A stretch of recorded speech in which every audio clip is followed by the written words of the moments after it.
Hey, I'm back. We're going to call this part two. Part two, September 10th, part two. Okay, what I was thinking about is divine timing. And then also with this past full moon we just had, and then what they are calling the 999 portal, that's where all these changes have been seeping through, and then releasing all the old ways of life, the old patterns and all of that. Change coming on, and the patience that it takes, yes. But divine timing, you can't get around that. Everything in your life is guided by the universe, and I ultimately believe that wholeheartedly, 150%. Um, we're born with specific blueprints, and I'm really starting to understand all this, and the trials and tribulations that we go through, they're all for a reason. They can be painful, but you know what, that's when you purge all the BS. It's either in your soul or your mind. And when you finally do get through that healing, you've been through your hermit mode and everything, um, your light shines brighter than it ever has. And that's when the bad people, well, not just bad people, good people are attracted to it too, but the bad people with all the bad intentions, they want that energy, and they will do whatever it takes to get that energy. And that is a fact too. um, People are ugly. There are some ugly people out there, and they will do anything to make sure that they get what they want. And I have been on that receiving end. And I found my strength in God.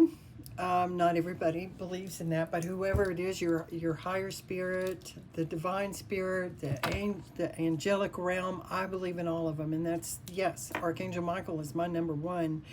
And I have been through a lot of candles. I should probably take stock in some of this. I love these candles. I believe they are very protective. And it's funny because, the Hispanics say, if you've ever been to the candle shop and they've got just tons of candles with all kinds of saints and everything, Archangel Michael, a lot of times they're sold out. So, it's a big deal. Also, I am posting the link to the prayer that I have followed for years regarding the Archangel Michael Shrine that's located in Tarpon Springs, Florida. I have yet to visit there, but that is on my bucket list as well. It's a beautiful prayer. You do it every Tuesday. I've done it every other days as well, just because it's that meaningful. And there have been times when I have actually recited this prayer the way it's structured to do, and just sobbed. And speaking of purge, I mean, it brings the strength to you, and I'm serious about this. And also Bahati Life, that's the website that it's on. She's got some beautiful things that she hand creates. She's amazing, so you'll have to check it out. Again, I'll put the link on the front of this post. Something else that has come up is feathers. I have been finding so many feathers lately. Now this one is a dove. I wished like heck one morning I was walking Biscuit, and I looked up, and on the telephone wire was a bird just sitting there, and all of a sudden I see this feather just floating in the air, and I was just watching it, and I actually did hold my hand out and I caught it. It was just, one of those little fuzzy feathers. I didn't film that. And it's like, just part of me was just enjoying the moment, but I thought, dang, that's never going to happen again in my life. It was so Forrest Gump.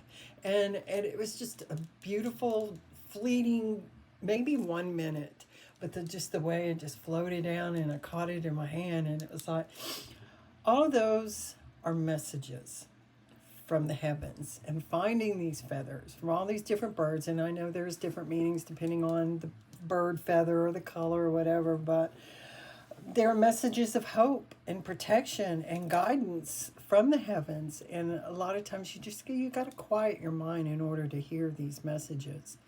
And believe that, oh, your loved ones too, they get involved, the past loved ones. And I know that too, because my grandmother and my dad have been speaking loud and clear, and helping me through a lot of hardship that I have been going through. My nose is itching, so yeah, that's true. What I'm saying is true.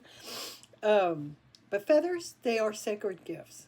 They are sacred gifts from the earthly and spiritual realms. So, birds are very special, and I know it's I sound like an older person because generally the older generations love bird watching, and I have the most beautiful bird book, but just the sounds that they make, and they're all unique to each species. It's just fun, but listen to your spirit guides. They are alive and well in your heart, in your soul. And change is here. You can't fight it. Generally, when you fight it, that's what makes it worse. You just wake up and go with the flow and say, okay, what you got for me today, God? And I usually do that, and everyone knows I do. I scribble. Sometimes I just wing it. But I always ask for guidance in getting me through whatever it is I'm speaking about. And it's also important to protect your peace and to keep your boundaries from the bad people outside, or just for your own inner peace. It's important because once you have fought for your peace, you don't want to give it up. And I get that. I do. And that doesn't mean you're rude. If you're not as open as you used to be, you keep things to yourself. You set your boundaries, and only people that you trust can get in that gate, and that takes time too. So again, that's patient. Trust is earned. You can't assume anything. So you know what they say about assume. So, but that was my little lesson on change and the spirit realm, and asking your guides and listening to the messages, guys. They're out there. They're out there big time. So, namaste. I love y'all. I'll be back.